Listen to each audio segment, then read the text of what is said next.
प्रकरण 49 अध्याय 11 ओवी 561 ते 708. मिया नक्षत्री डाव पाडावा, चंद्र चेंडुवा लागी देयावा, हा छंदू सिद्धी नेला आघवा, माऊलिये तुवा. 11,581. दिव्य दृष्टी देऊन विश्वरूप दर्शन घडवल्याने अर्जुनाच्या मनात कृष्णाबद्दल कृतज्ञता दाटून आली. आपली योग्यता नसतानाही कृष्णाने आपल्यावर कृपा केली, त्याचे उत्तराई कसे व्हावे हे त्याला कळेनासे झाले. कृष्णाची योग्यता न कळल्याने आपण त्याला पुरेसे आदराने वागवले नाही याची त्याला खंत वाटू लागली. अर्जुन कृष्णाला बरोबरीचा समजत होता, पण कृष्ण खूप महान आहे हे त्याला कळल्याने त्याने सद्गदित होऊन त्याची क्षमा मागितली. अर्जुनाने सांगितल्यावर जराही आडेवेडे न घेता तो जगतपिता सारथ्य करायला तयार झाला. अर्जुनाचे मनोधैर्य वाढावे म्हणून अर्जुनाची अनेक प्रकाराने समजूत काढली.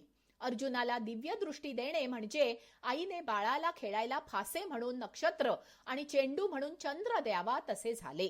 कृष्णाने अशी कृपा केल्याने अर्जुनाला त्याच्यावर अमृताचा वर्षाव झाला असे वाटले. कृष्णाने अर्जुनाला पित्याप्रमाणे माफ केले, त्याचे आईप्रमाणे लाड केले आणि मित्राप्रमाणे समजून घेतले. सारे जग कवेत मावते असा भगवंत विशाल आहे, त्याची कशाशीही बरोबरी होऊ शकत नाही. देवाचे हे स्वरूप कळल्यावर अर्जुन अचंबित झाला.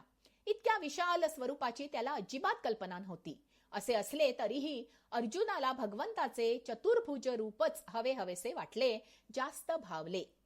कैसे निलोत्पला ते रावित, आकाशाही रंगू लावित, तेजाची वोज दावित इंद्रनिळा. 11,600.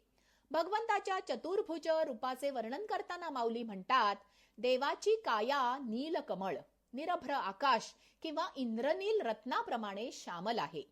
पाचूला सुगंध असावा त्याप्रमाणे भगवंताचे शरीर तेजस्वी आहे. भगवंताच्या कृपेने मदनाला सौंदर्य मिळाले, याहून वेगळे भगवंताच्या रूपाचे प्रमाण काय द्यावे.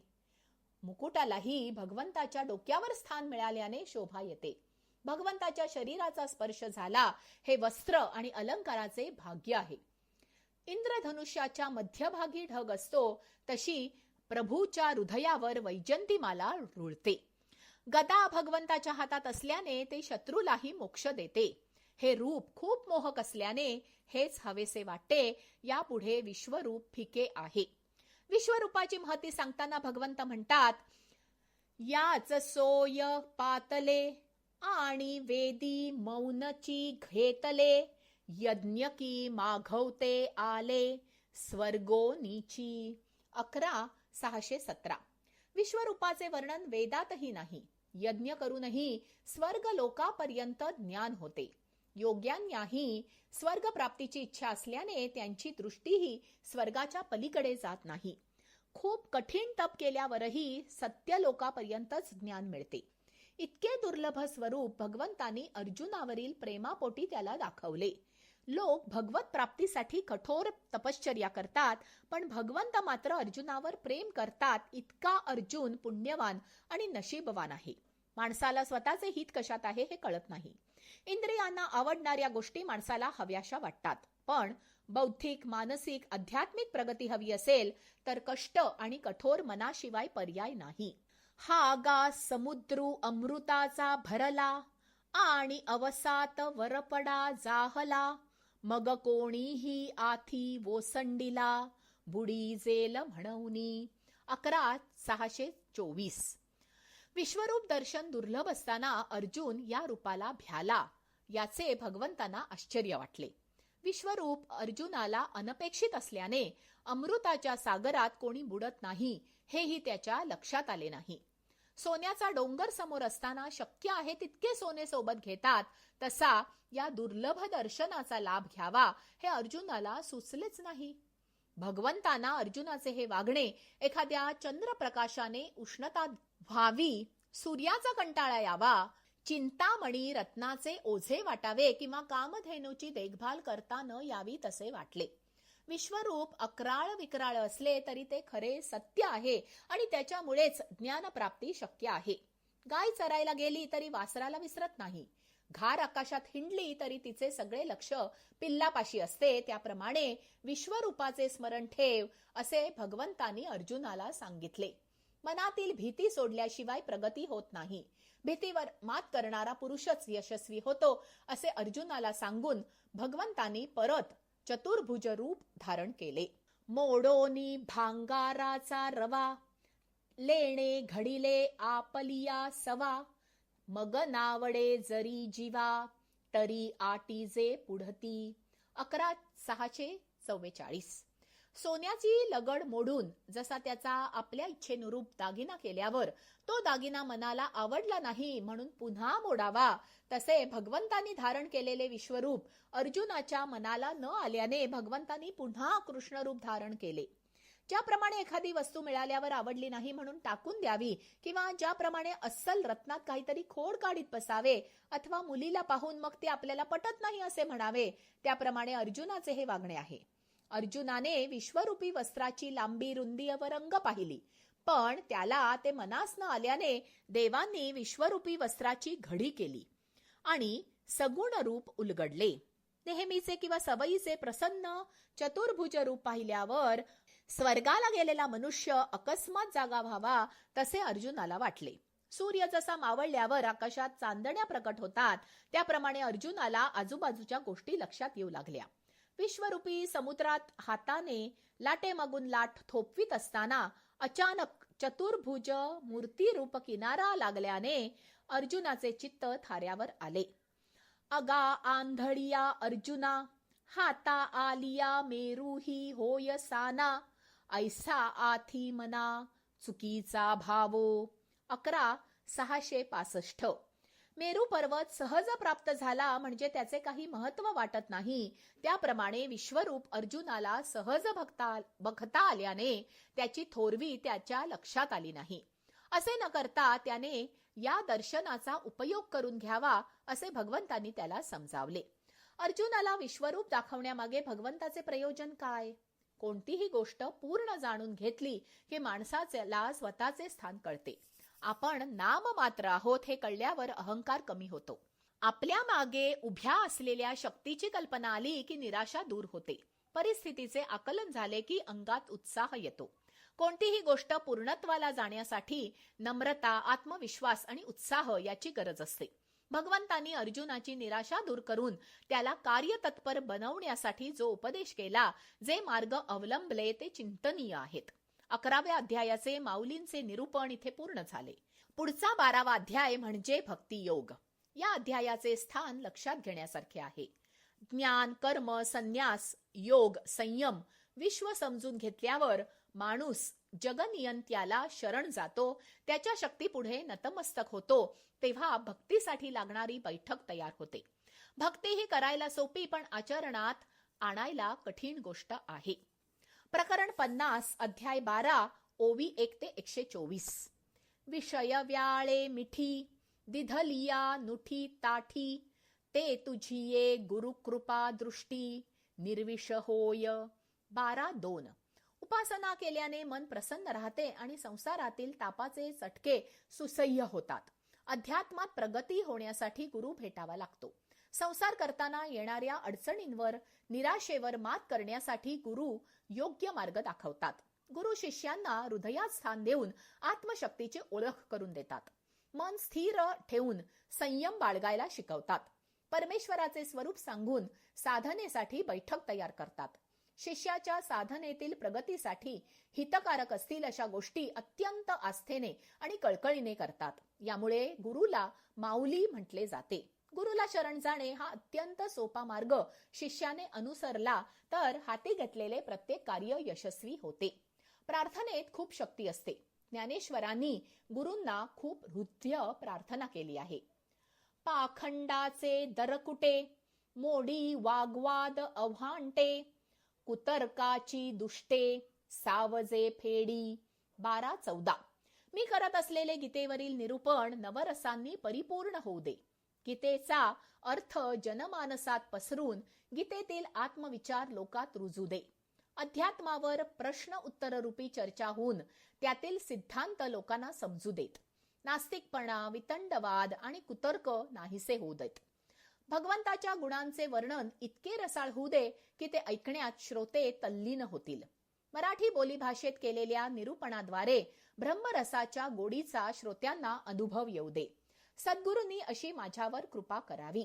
तया आणि जी भक्ता येरा माझी अनंता, कवणे योगू तत्वता जाणितला सांगा. 12:33. भगवंतानी सगुण रूपापेक्षा विश्वरूप अधिक चांगले असे सांगितले तरी अर्जुनाला सगुण रूप हवेसे वाटले. भक्तीने व्यक्त स्वरूपाची आणि योगाने अव्यक्त स्वरूपाची प्राप्ती होते. या दोन्ही मार्गाने भगवंताची प्राप्ती होत असली तरी यापैकी कोणता मार्ग अधिक चांगला आहे असे अर्जुनाने भगवंतांना विचारले. जे होय ना नोहे, जे नाही ना आहे, ऐसे म्हणोनी उपाये उपजतीची ना. 12:44. भक्ती मार्ग आचरण्यास सुलभ आहे. सगुण रूपाची गोडी लागली की भक्त त्यात रमतो. साधनेत अनुभव येऊ लागले की भक्तीला नित्य भरती येते. ज्यांच्या ध्यानी मनी भगवंत वास करतो असे भक्त परमेश्वराला प्रिय होतात. निर्गुण भक्ती ही त्याच तोडीची असली तरीही न दिसणाऱ्या गोष्टीवर चित्त एकाग्र करणे अवघड असते. जी गोष्ट उत्पन्न होत नाही, नाशही पावत नाही, जी वस्तू नाही असेही नाही, आहे असेही नाही, जिच्या प्राप्तीविषयी साधनेच नाहीत, तिची निर्गुण उपासना करणे कठीण होते.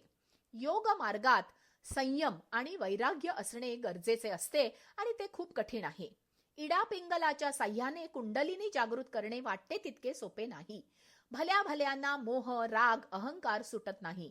म्हणूनच निर्गुण भक्ती वाईट नसली तरी अनुसरण्यास अवघड आहे. जे मनबुद्धी इही घर केले माझा ठाई, तरी सांगे मग काई मी तू ऐसे उरे. 12:99. या उलट संसारात राहून मर्यादेत सगळ्याचा उपभोग घेत सगुण उपासना करता येते. उपासनेने हळूहळू वैराग्य येते आणि भक्त कमी सायास करून सिद्धपदाला पोचतो. म्हणूनच अट्टाहासाने कठीण योग साधना करण्यापेक्षा सगुण भक्ती हा सहज सोपा मार्ग अनुसरणे शहाणपणाचे आहे. भक्ती मार्गात नित्य कर्म करता येते. फळाची अपेक्षा न करता कर्मे केल्याने भक्त उच्च पदाला पोचतो. मन आणि इंद्रिये अट्टाहासाने आवरून धरण्यापेक्षा सगुण भक्ती करत अलवारपणे अलिप्त आणि विरक्त होता येते. योग मार्ग बराच कष्टप्रद आणि रुक्ष आहे. त्या मानाने भक्ती मार्ग मन रमवणारा, आनंददायी आहे. एकचित्ताने अतूट विश्वासाने परमेश्वराला शरण जाणाऱ्याचा उदरनिर्वाह भगवंत चालवतो. ध्यान आणि नाम अशी दोन साधने भक्तांनी अवलंबिली की ते संसारातील तापातून सहज तरून जातात, मुक्त होतात. बुद्धी स्थिर करून अनन्य भावाने भगवंताचे स्मरण करणे गुरुकृपेने शक्य होते. मन भगवत भक्तीत रमले की उपासनेची गोडी लागून संसारातील ओढ आपोआप कमी होऊन लागते. एखादी गोष्ट आत्मसात होईपर्यंत नेटाने प्रयत्न करणे म्हणजे अभ्यास. अशा अभ्यासानेच निवृत्ती ही प्रवृत्ती होते आणि संसारातील तापातून अलिप्त राहायला वेगळे प्रयास करावे लागत नाहीत. प्रत्येक गोष्टीचे प्रमाण असते. ते अभ्यासाने कळले की माणूस संसारातून इतका अलिप्त होतो की विषही पचवतो आणि पाण्यावरून अलगद चालतो. प्रयत्न करायला जमत नसेल तर प्रत्येक कर्म भगवंताला अर्पण करावे म्हणजे करता करविता परमेश्वर आहे असा विश्वास ठेवून प्रत्येक काम करावे. अशा पूर्ण शरणागतीमुळे मन प्रसन्न राहते. जी गोष्ट घडेल ती देवाची इच्छा म्हणून स्वीकारली जाते. मनाविरुद्ध झाले असे वाटत नाही, कारण जे घडले त्यात आपले हित आहे असा विश्वास वाटतो. पाटाचे पाणी माळी वळवेल तसे वळते, त्याप्रमाणे भक्त जी परिस्थिती असेल त्यात आनंदात समाधानात राहतो. सगुण भक्तीचे सहज सोपे वर्णन या ओव्यात असल्याने या ओव्या वाचल्या की मन शांत आणि स्थिर होते. प्रकरण 51, अध्याय 12, ओवी 125. तरी हेही असो सांडी माझा अतिसो, परी संयतिसी वसो बुद्धी तुझी. 12:127. निरपेक्ष कर्म करणे, कर्तेपण ईश्वराला अर्पण करणे हे शक्य नसेल तर यश मिळाल्यानंतर त्याचा गर्व, मोठेपणा मिरवू नये, नम्र राहावे. ज्याप्रमाणे फळ तयार झाल्यावर झाडापासून अलग होते, त्याप्रमाणे कर्म पूर्ण झाल्यावर माणसाने त्याचा विचार सोडून द्यावा. त्या यशाबद्दल लोकांनी कौतुक करावे ही अपेक्षा करू नये. कर्तव्य उत्तम पार पाडले, काम चोख झाले या समाधानात राहावे. अपत्याचे लग्न झाल्यावर ज्याप्रमाणे त्याच्या आयुष्यात जास्त दखल देऊ नये त्याप्रमाणे कर्म केले की त्याचे श्रेय स्वतःकडे घेऊ नये. हा परिणामांच्या दृष्टीने श्रेष्ठ असा योग आहे. या योगामुळे जन्म मरणाच्या फेऱ्यातून जीवाची सुटका होते. अभ्यासातून ज्ञान, ज्ञानातून योग, योगाद्वारे ध्यान अशा पायऱ्यांनी भक्त समृद्ध होतो, परमेश्वराच्या अधिकाधिक जवळ जातो. ध्यानाचा एक फायदा असा की सर्व इंद्रिये ध्यानात लीन असल्याने त्या काळापुरती कोणतेच कर्म करत नाहीत आणि आपोआपच कर्माची फळेही भोगावी लागत नाहीत. ध्यानापेक्षा शांतपणा श्रेष्ठ असतो. शांती मिळवण्यासाठी काही गुण अंगीकारावे लागतात. असे गुण असणारा माणूस कधीही चिडत नाही, असमाधानी असत नाही. त्याच्या मनात सगळ्या जगाप्रती दया असते. तो सगळ्यांशी समानतेने वागतो, क्षमाशील असतो. त्याच्या ठिकाणी अपपर भाव नसतो. द्वंद्वाच्या पलीकडे गेलेला असतो. सुखाने हुरळत नाही, दुःखाने त्रासत नाही, कशाविषयी तक्रार नाही. प्रत्येक गोष्ट देवाचा प्रसाद समजून स्वीकार करतो. समुद्र जसा 12 महिने भरलेला असतो तसा तो नेहमी आनंदी राहतो. त्याच्या सुखाला ओहोट उरत नाही. तरी पढयतायांची कहाणी, हे भुलीची भारणी, ये तव न बोलणी, परी बोलावी श्रद्धा. 12:158. आदर्श भगवंताला प्रिय असणाऱ्या भक्ताचे वर्णन करणे कठीण आहे. तरीही अर्जुनावरच्या प्रेमापोटी भगवंतांनी भक्ताची लक्षणे सांगितली.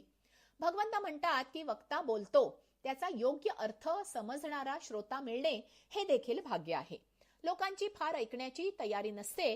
ऐकायची तयारी असली तरी सांगणाऱ्यावर विश्वास असतो असे नाही, आणि विश्वास असला तरी ऐकले त्याचा योग्य अर्थ घेतला जातो असे नाही. अर्जुनाचे कृष्णावर प्रेम आणि विश्वास होता आणि अर्जुन उत्तम श्रोताही असल्याने भगवंतांनी अनेक गोष्टी अर्जुनाला सांगितल्या. प्रिय भक्ताची लक्षणे सांगताना भगवंत म्हणाले, 1. पाणी जलचरांना कंटाळत नाही आणि जलचरही पाण्याला सोडत नाहीत. त्याप्रमाणे आदर्श भक्ताला जग प्रिय सुंदर वाटते आणि जगालाही तो हवाहवासा वाटतो. 2. तो देवाची एकनिष्ठ भक्ती करण्यात मग्न असतो. त्यामुळे आवड नावड, राग द्वेष, सुख दुःख, मान अपमान असे विकल्प त्याच्या मनात येत नाही. 3. तो सदा तृप्त, सदा आनंदी असतो. प्रत्येक क्षण देवाचा प्रसाद म्हणून स्वीकारतो. प्रत्येक क्षणात चांगले असेल तेच बघतो. 4. जवळ जे असते त्यात समाधानी असतो. त्याच्या ठिकाणी मोह हाव नसते. 5. तो संसारात असूनही त्यातील आसक्ती आणि त्रासापासून अलिप्त आणि विरक्त असतो. संताचेनी अंगलगे, पापा ते जिणणे गंगे, तेणे संत संगे, शुचित्व कैसे. 12:177. हा भक्त परमेश्वराशी लीन असतो. त्यामुळे त्याच्या सहवासाने अनेकांना लाभ होतो. गंगास्थान आणि हिमालयाच्या वास्तव्यापेक्षाही अशा भक्तांचा सहवास सुलभ आणि पवित्र असतो. त्यांच्याकडे ज्ञानाची खोली असली तरी त्याचे बाह्य स्वरूप साधे सरळ असते. त्याने आत्मरसाची गोडी चाखली असल्याने कोणत्याही गोष्टीचा मोह, इच्छा उरलेली नसते. संत अनेकांना भक्तीच्या वाटेवर मार्गदर्शन करतात. भजन, पूजन, नामस्मरण यासारखे साधन दाखवून सामान्यांच्या भक्तीचा मार्ग मोकळा करतात. त्यांना स्वतःला कशाचीही गरज नसली तरी त्यांचे वागणे, बोलणे, आचरण शुद्ध आणि आदर्श असते. निर्गुण रूपाची ओळख असूनही लोककल्याणासाठी सगुण रूपाची कास धरतात. पाण्याला तीर्थ म्हटले जाते कारण ते शरीराचा मळ दूर करते. संत मनाचा, बुद्धीचा, आत्म्याचा मळ दूर करतात म्हणून त्यांचा सहवास तीर्थ स्वरूप असतो. संत जीवनमुक्त असतात. अशी मुक्ती आनंदाचे दुसरे नाव आहे. जीव जन्माला आला की अनेक बंधनात अडकतो, अनेक गोष्टींनी त्रासतो. संत मात्र आयुष्यातील त्रास, ताप सहजतेने स्वीकारतात. त्याने गांजून जात नाहीत. पाप, ताप, दैन्य, अपेक्षा यापासून मुक्त असतात. पारध्याच्या फासातून सुटलेला पक्षी मुक्त झाल्यावर जितका आनंदी असतो तसा आनंद संत नित्य अनुभवतात. तयाचे आम्हा व्यसन, आमुचे तो निज ध्यान, किंबाहुना समाधान, तो मिळे तै. 12:188. अशा भक्तांचा देव ऋणी असतो. त्यांच्यासाठी सगुण रूप घेतो. भक्तांच्या मुखात देवाचे नाव आणि देवाच्या हृदयात भक्ताचे नाव असते. अशी मनोहर भक्ती संतामुळे पाहायला मिळते. नदीतील पाणी घटात, घटातील पाणी भांड्यात आणि भांड्यातील पाणी मुखात जाते, यात वेगळे काही घडत नाही. याने वाटला तर आनंद होतो, नाहीतर काहीच वाटत नाही.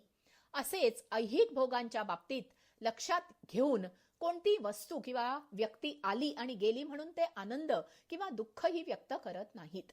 काही गोष्टी मनाप्रमाणे घडतात, काही मनाविरुद्ध घडणार हे त्यांनी स्वीकारलेले असते. त्याचे यश किंवा अपयश हे मानत नाहीत. काही लोकांशी आपली मते जुळतात, काहींशी जुळणार नाहीत याची कल्पना असल्याने ते कोणाच्या फार सलगीत किंवा फार विरोधात जात नाहीत. स्तुती करेल त्याला चेला आणि निंदा करणाऱ्याला शत्रू समजत नाहीत. जग आपल्या म्हणण्यानुसार चालत नाही हे जाणून सुख दुःख, मान अपमान, थंडी वारा सगळे आनंदाने विना तक्रार सहन करतात. पूर्ण जगात त्यांच्या गुणामुळे ते वंदनीय ठरतात. तरी श्रद्धा वस्तूची आदरू, करिता जाणीजे प्रकारू, जरी होय श्री गुरु सदा शिवू. 12:216. विष्णू आणि शिव ही उत्तम गुरु भक्ताची जोडी आहे. विष्णू नेहमी शंकराचा जप करतात आणि शंकराला विष्णू इतके प्रिय आहेत की विष्णूच्या पदातून निघणारी गंगा त्यांनी प्रेमाने शिरावर धारण केली आहे. त्या योगे गंगा इतकी पवित्र आहे की ती मोक्षदायिनी पापनाशिनी ठरली आहे. भक्तीचा प्रभाव असा असतो जो स्वतःबरोबर अनेकांचे कल्याण करतो. उत्तम भक्त नम्र असतो आणि सहजतेने नकळत अनेकांचा उद्धार करतो. अत्तर लावले की त्याचा सुवास आसपासच्या अनेकांना येतो. त्याप्रमाणे भक्ती एकाने केली तरी त्याचा अनेक लोकांना अप्रत्यक्षपणे लाभ होतो. अशी निरपेक्ष भक्ती करणारा भक्त भगवंताला अतिप्रिय असतो. त्याचा सहवास लाभावा म्हणून ईश्वर त्याच्या सानिध्यात राहतो. साहजिक त्याला अनेक सिद्धी प्राप्त होतात, पण तो या गोष्टीची वाच्यताही करत नाही. असा भक्तियोग अतिशय दुर्लभ आहे.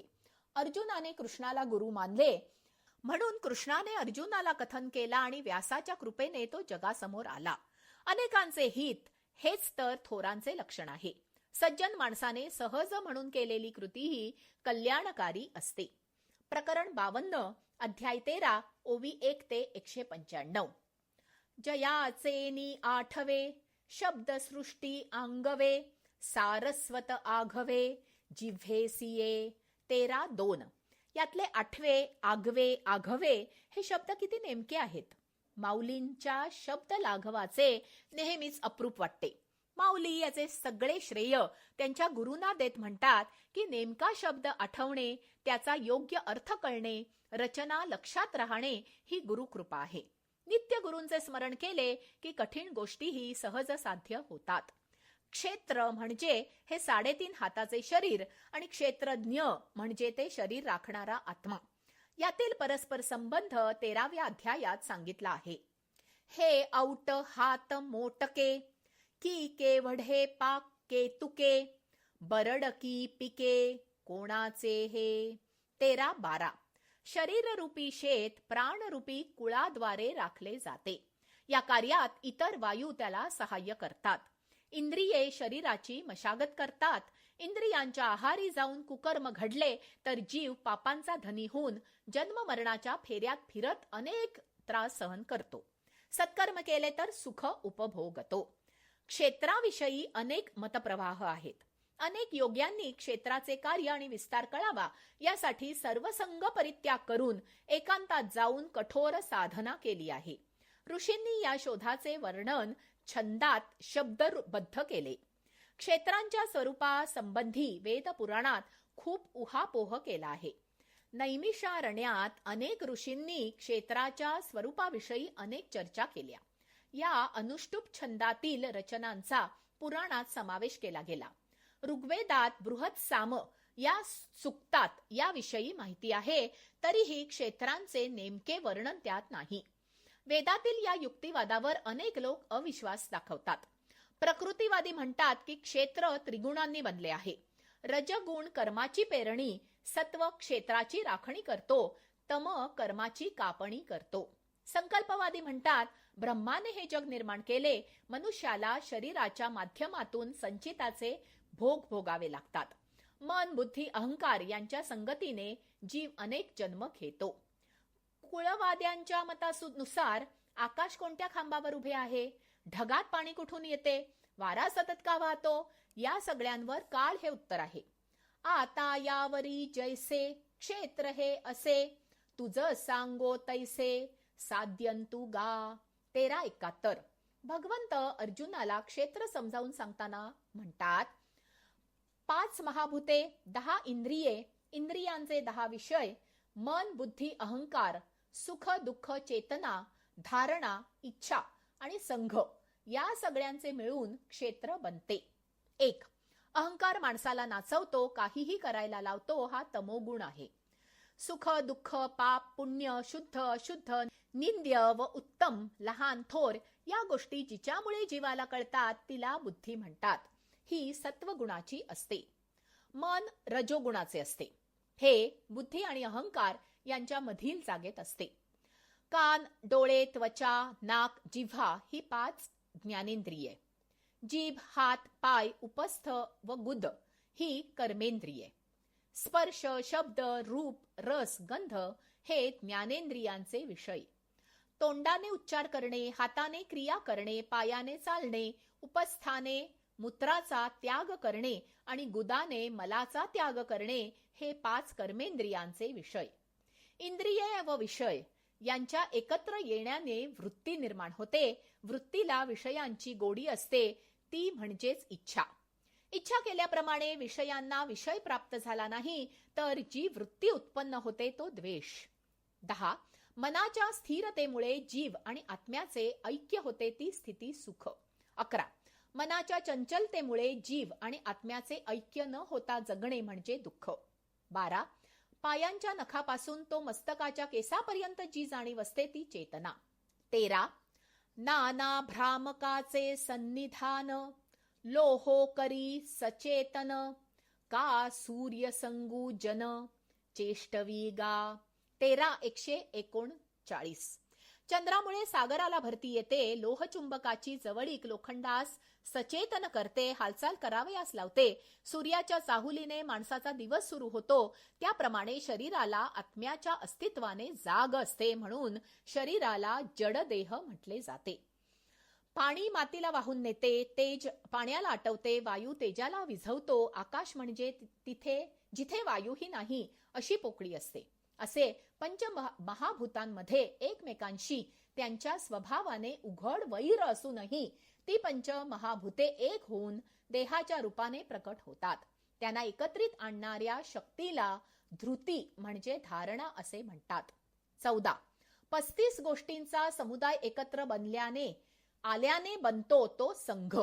अशी 36 तत्वे मिळून क्षेत्र बनते.